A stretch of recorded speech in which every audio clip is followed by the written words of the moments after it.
quando a gente está imerso em um relacionamento tóxico, por vezes a gente tem muita dificuldade de tomar consciência disso, porque existe toda uma dinâmica de manipulação por trás. Então, eu costumo dizer que o maior indício de que você está em um relacionamento tóxico, ou o indício que você tem que prestar ali mais atenção, é como você se sente ao lado daquela pessoa. É sempre essa bússola. Preste atenção em como você se sente ao lado daquela pessoa. Sabe por quê? Porque, por vezes, olhar ali o desrespeito, a agressão, é difícil. Por quê? Porque, dentro de um relacionamento abusivo, existe toda uma dinâmica que volta a culpa para a vítima. Então, o abusador está sempre querendo jogar a culpa para você. As atitudes dele é culpa sua. Exatamente. E aí, ele, por vezes, começa a justificar o injustificável com a culpa, com essa questão. Não, é culpa sua. Eu fiz isso porque você fez com que eu fizesse isso. Né? Então, é difícil, por vezes, perceber esses abusos.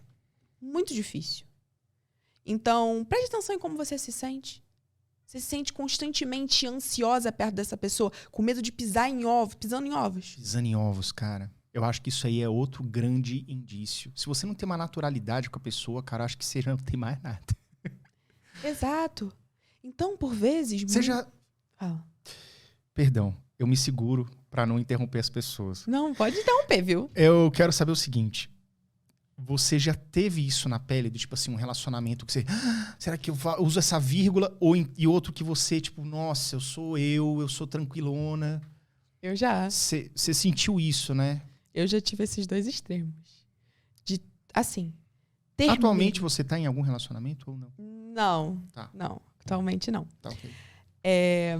Então, eu já tive esses dois extremos, né? Já tive esse medo de estar pisando em algum ovo ali e de, nossa, assim, cronometrar o tempo que eu demorava pra fazer nas coisas. Achava de boa. Você tinha medo de magoar a pessoa ou que a pessoa se zangasse e te devolvesse uma patada? Qual é que era o receio? Dois. Os dois. Porque você se sente muito culpada. Então, é como se você quisesse a todo momento evitar qualquer tipo de conflito. Qualquer ovo quebrado, vamos dizer assim. E aí, você começa, por vezes, a ter um comportamento ali que é completamente ansiogênico, né?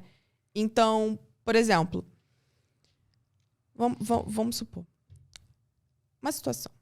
A pessoa vai e te culpa porque você falou algo em um momento inapropriado. Fala, não, você não deveria ter falado isso, nananã. E te xinga.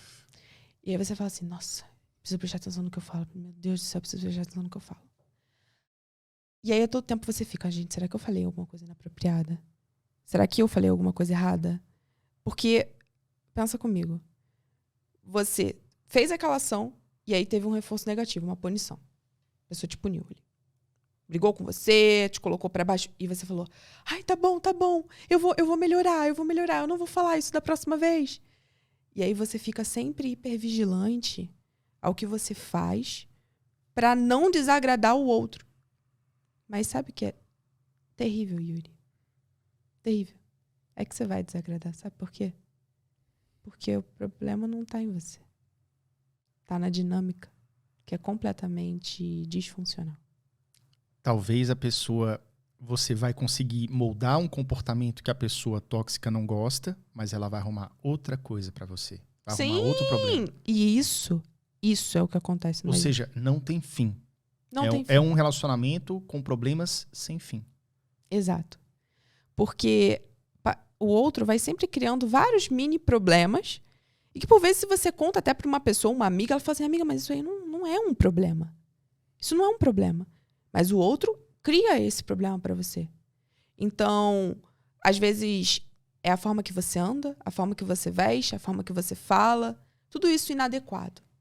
E aí o outro vai falando, você tem que mudar a forma como você veste, você tem que mudar a forma como você fala, você tem que mudar a forma como você anda.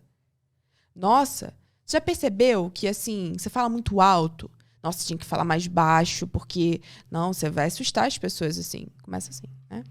Até no momento em que a pessoa vira pra você e fala assim, nossa, não, você precisa... Cara, teu rosto é lindo, você precisa fazer uma rinoplastia, porque esse nariz tá um caos. Eu já ouvi falar disso e isso é totalmente absurdo, porque não é tão absurdo. Aliás, é tão absurdo a pessoa que fala, quanto é absurdo a pessoa que muda o nariz porque o outro não gostou. Sim. Você. E talvez seja algo mais comum do que a gente imagina. Júlia, você poderia citar um exemplo de toxicidade ou abuso no relacionamento que você tenha sentido, que você esteja confortável para falar? Mas eu acho que pode ser inspirador quando a gente traz uma coisa da nossa pele. Que eu tenha sentido? Ou passado, enfim. Deixa eu pensar aqui. Como acontece já há um tempo, né? Ainda bem que já tá lá debaixo do tapete, tá numa... A gente fica pensando, calma aí. Vou pensar aqui. Ou de alguém próximo. Ou de alguém próximo. Cara, eu vou contar então de alguém próximo, que agora eu lembrei. Tá. Eu tenho uma amiga que, assim, ela tá passando, assim, por um término de um relacionamento abusivo. E o que acontecia é o seguinte. Ela ia fazer xixi antes de dormir, né? Sempre. E era um hábito dela e ok. Mas, se porventura ela levantasse para fazer xixi durante a noite e acordasse a pessoa, incomodasse, o outro brigava com ela e, tipo assim, fazia um tratamento de silêncio. Ficava sem falar com ela. Yuri, vai parecer absurdo. E, tipo assim, as pessoas talvez estejam falando, quê? Como assim? E o que aconteceu, Yuri, é que ela prendia xixi pra não levantar e não acordá-lo e não desagradar. E não receber, né, esse reforço negativo, essa briga, essa punição. E aí, não ter que ficar, né, ali separada dele, não ter que ser ignorada por ele. Perceba. Cara, isso é tão absurdo, porque você fica vivendo em torno da reação dos outros. Sim. Ou seja, você... cara, isso é muito louco. Porque, assim, eu sou um ser mais noturno que minha esposa.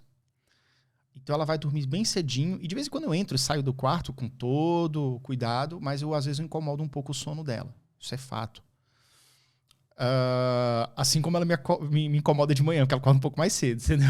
Mas, assim, é um incômodo que eu já falei assim, ó, quando eu sei que você levanta um pouco mais cedo, que às vezes ela vai pra academia bem cedinho mesmo, nas primeiras a entrar.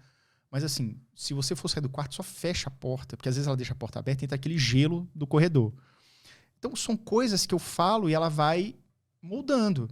Assim como, por exemplo, ela gosta de dormir no total breu. Então eu deixo a luzinha do meu celular bem fraquinha e vou entrando assim, iluminando o chão, só pra eu não tropeçar nas coisas. Chego, deito em silêncio bem devagarzinho pra não acordar ela. Talvez eu até acorde de vez em quando, mas... Olha que maluco, né? Como é que você faz um tratamento de choque de silêncio porque a pessoa te acordou? Isso diz muito sobre a pessoa, obviamente, tóxica. Não sei se é uma questão patológica ou mesmo assim, será que ele foi maltratado na infância? Será que teve alguma coisa nesse sentido? O passado influenciando? Então, 3 pontos, né, aqui. Essa questão do conflito, né, que você trouxe. Por vezes... Isso vai acontecer no relacionamento. O outro vai fazer uma coisa, a gente não vai gostar. E o que você trouxe foi muito interessante, que é o pilar da comunicação. Então, você comunicou para sua esposa de uma maneira ali agradável, sem brigar, sem agredir, né? Sem agredir. Falar, olha, tem como você fechar a porta, por favor? Por causa, né? Enfim, ok, beleza, faz parte, né? Agora, uma coisa é você virar e falar assim, você tá vendo que você me acordou? Você me acordou, você deixou a porta aberta, entrou luz, entrou frio, e você me acordou, e você destruiu o meu sono, e agora o meu dia tá sendo ruim por causa de você, entendeu? E, sério, nem precisa se explicar. Não precisa se explicar, e aí você vira as costas e fica sem falar com a pessoa 3 dias. Percebe? Como que é diferente? Então, eu te dei o exemplo de uma situação tóxica, te dei o exemplo de uma situação normal. Sim. A respeito do mesmo problema. Então, essa é a diferença. E agora, esse terceiro ponto, né? Se tem a ver com o passado, se é uma patologia em si. Então, é muito diverso, tá? Pode ser que a pessoa tenha alguma patologia, pode ser. Por vezes é uma pessoa mais rígida cognitivamente, e aí qualquer alteração de rotina, qualquer coisinha que incomoda, a pessoa não é flexível, e isso incomoda pra caramba. A pessoa fica ali com raiva e ela se comporta de uma maneira agressiva, né? Pode ter relação com o passado também. Pode. O passado, ele influencia muito na nossa vida, na formação das nossas crenças, certo? Então, é aquilo, é uma junção. Todo transtorno, por exemplo, transtorno psicológico, é multifatorial. Tem o fator genético, tem o fator do ambiente em que a gente foi inserido desde a nossa infância até a nossa vida adulta, as experiências e situações que vivenciamos. Então, perceba que não é nem isso nem aquilo, é tudo.